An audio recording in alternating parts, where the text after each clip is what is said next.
Russie. Regardez ces images qui font la fierté de Moscou ce matin. Le tir réussi d'un missile balistique Sarmat, capable de raser, nous dit-on, un territoire grand comme la France.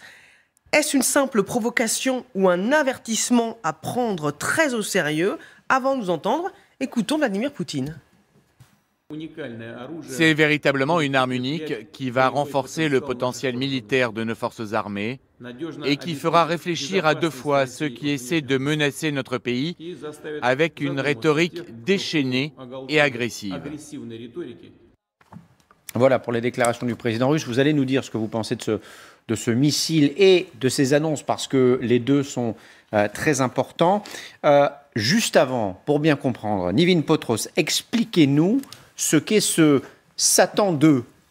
Satan 2 ou Sarmat selon son nom officiel, c'est tout simplement le plus gros missile jamais conçu, plus de 200 tonnes avec une vitesse de pointe qui peut atteindre les 7 km par seconde. Pour vous donner un ordre d'idée, s'il est tiré depuis Moscou, il peut atteindre Paris en seulement 6 minutes. Selon le Kremlin, ce missile en fait pourrait atteindre tous les points de la Terre puisqu'il n'y aurait pas de limite en matière de portée. Selon le Kremlin, sa portée serait plutôt comprise entre 11 000 et 18 000 kilomètres. Alors hier, un premier essai a eu lieu avec une distance beaucoup plus modeste puisque le missile Satan 2 est parti de la base de Plentstek, direction celle de Kamachka. On est environ à 5 000 kilomètres de distance. Et la particularité de ce missile, c'est qu'il peut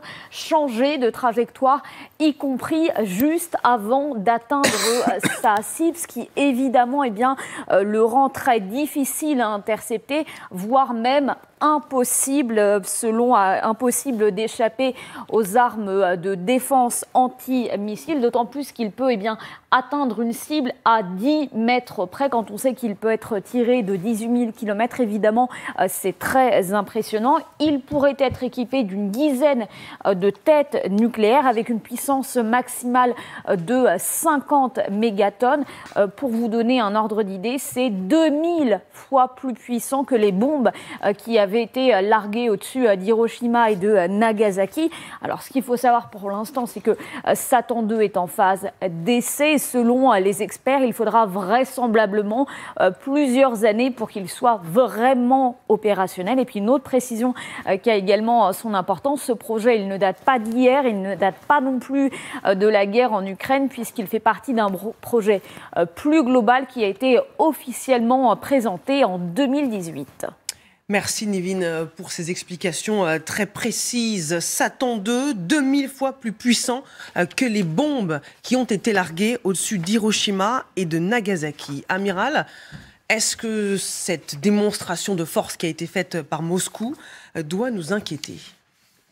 C'est toujours inquiétant de voir développer comme ça des missiles de cette importance, surtout que militairement parlant, c'est quand même surprenant. C'est beaucoup d'argent pour des effets assez disproportionnés. On imagine difficilement de pouvoir utiliser autant de bombes avec autant de puissance sur un objectif quelconque.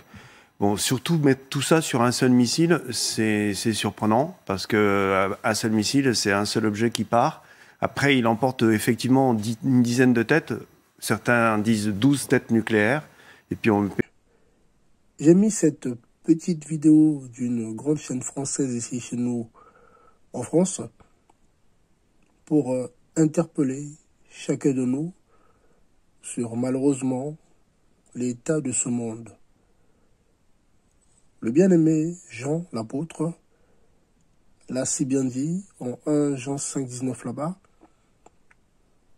Nous sommes d'Élohim, donc nous sommes de Dieu, et le monde entier est sous la puissance, sous la domination de Satan. Nous voyons ce que l'homme peut faire de mal, ce que l'homme est capable de fabriquer. Le peuple russe, avec son dirigeant, M. Vladimir Poutine, a réussi à fabriquer une bombe nucléaire qu'ils ont nommée Satan II, une bombe, comme vous l'avez vu sur la vidéo, qui est capable de raser la France, qui est mon pays.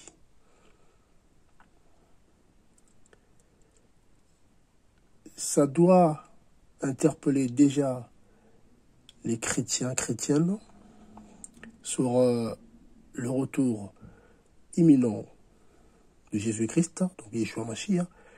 Ça doit aussi interpeller les non-chrétiens, à savoir que ce monde, en fait, le monde actuel n'est pas sûr. Donc ceux qui vous promettent un monde à venir qui sera mieux que le monde actuel, vous trompent. Je ne peux que moi vous encourager. Vous qui avez mis votre foi, votre espérance sur le monde actuel, à revoir votre position, à penser plutôt à ce que propose le Messie Jésus-Christ. Alors le Seigneur Jésus-Christ propose un autre monde qui sera différent de celui-ci, un monde nouveau qui ne passeront point. Vous pouvez le lire, le livre d'Apocalypse, à partir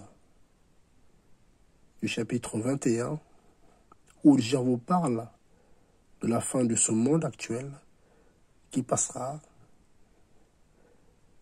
Et là où on vous annonce aussi un autre monde merveilleux, où il n'y aura plus de bombes atomiques nommées Satan II, où il n'y aura plus de guerres, comme en Ukraine aujourd'hui, des guerres, comme malheureusement au Yémen, il n'y aura plus de guerres, comme à l'est de la RDC, où il n'y aura plus de guerre, où des violences, des atrocités, la haine, le racisme, le tribalisme, où il n'y aura plus Satan, il n'y aura plus de démons, un monde de paix, de joie, un monde éternel, où il n'y aura plus de mort aussi. Donc je ne peux que vous encourager à vous repentir, à donner votre vie réellement au Messie, le Mashiach, Yeshua, Jésus-Christ, Yeshua, Al-Masih, car lui seul est la garantie d'une vie meilleure future. Lui seul est la vie éternelle. Lui seul nous donne accès au paradis.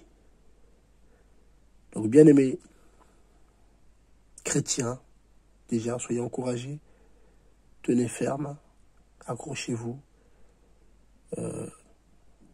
Les choses vont aller de mal en pire. Donc, ceux à qui on a prêché un évangile de prospérité, un évangile où on vous parle à chaque culte d'un monde meilleur à venir, malheureusement, cet évangile est de Satan. Cet évangile est très dangereux. Voilà pourquoi. Regardez le Seigneur, répentez-vous, abandonnez le mal, ouvrez vos cœurs, donnez vos vies au Seigneur, gardez sa parole, persévérez en Christ, et si la mort vient entre-temps, bien vous aurez droit au repos éternel et vous participerez bien sûr, vous prendrez part à ce monde où il y aura la paix parce que Jésus-Christ a promis la résurrection des justes pour la vie éternelle, malheureusement aussi la résurrection des injustes pour la destruction. Tout cela est écrit dans le livre d'Apocalypse, quand vous lisez à partir du chapitre 21 là-bas, vous allez comprendre. Chapitre 21 et le chapitre 22 qui nous parle du coup de ce qui va arriver après que tout ce monde que nous voyons aujourd'hui serait passé. Donc c'est un petit message d'encouragement pour nous rappeler que, attention, le diable est toujours là, les démons sont là, la race de vipères est là, le monde actuel est truffé des possédés, des gens qui ont de cœur méchants, haineux, des gens qui n'ont ni l'amour déjà de Dieu, parce qu'ils ne sont pas de Dieu, donc c'est le diable, ni l'amour de leur prochain, qui sont capables de tuer son prochain pour moins que rien. Aujourd'hui, beaucoup sont capables d'épargner la vie d'un animal au prix d'une vie humaine. Aujourd'hui, les gens sont capables de se mouvoir quand un animal souffre, plus que si c'était un humain qui souffrait. Mes amis, que le Seigneur vous garde. Réponds-toi. Toi qui t'es éloigné du Seigneur, reviens au Seigneur. Ouvre-le ton cœur. Laisse le Seigneur te travailler. Sors du péché. Abandonne le mal. Vraiment. Fais-le. Car tout peut arriver demain. La mort, tout ce qu'on entend, ou aussi, bien sûr, le retour du Seigneur, car il a promis qu'il reviendrait pour épargner les justes, ses disciples, les véritables chrétiens. Que cela vous garde. Soyez bénis et persévérez en Jésus-Christ. Soyez bénis. Au revoir. Paix sur vous. Amen.